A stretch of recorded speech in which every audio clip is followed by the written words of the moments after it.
चक्रवर्ती जी उन तमाम पहलुओं पे अपनी बात रखना चाहते हैं। एक तो व्यक्तिवाद की बात आपने कर दी, बीजेपी में बुलडोजर की बात रख दी। राजू जी कुछ ऐड कर रहे हैं आप? जी देखिए, उचित जी बहुत विद्वान पत्रकार है और काफी बारीकी से राजनीति को देखते हैं, लेकिन अभी जो उन्होंने पक्ष रखा तो मैं उनसे सहमत नहीं हूं। आपको बता दूं गांधी साहब की छत्तीसगढ़ में एक छुपा हुआ माफियावाद है, वो शराब लॉबी की सिंडिकेट का है।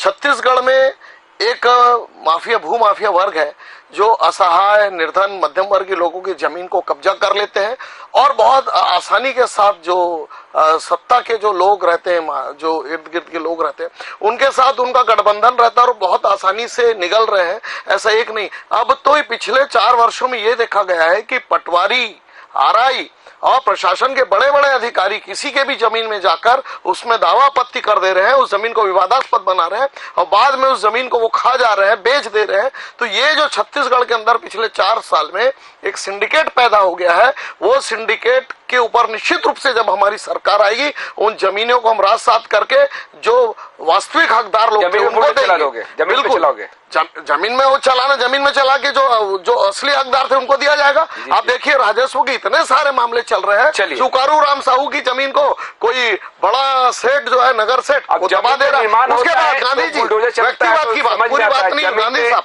2 सेकंड और चाहूंगा। जो उचित जी कह रहे थे कि छत्तीसगढ़ में ऐसी आबोहवा बनी है, छत्तीसगढ़ में भ्रष्टाचारियों की एक नई पौध तैयार हो गई है। वो भ्रष्टाचारी निगल रहे हैं अकूत पैसा, लोगों की हक का पैसा, रेडी टू ईट का पैसा और जो पैदा कर रहे हैं। निश्चित रूप से हमारी जब सरकार आएगी उन भ्रष्टाचारियों के भवनों को तोड़कर उसमें स्कूल बनाया जाएगा, जैसे असम और बिहार में हो रहा है। उस मॉडल पे हम काम करेंगे, भ्रष्टाचारियों को सर्वनाश करेंगे, बिल्कुल करेंगे। और जो मॉड्यूल है विकास के साथ साथ, अगर जब तक हम भया दोहन की राजनीति नहीं करेंगे कि भैया भारत में रह के पाकिस्तान की जय बोलेंगे,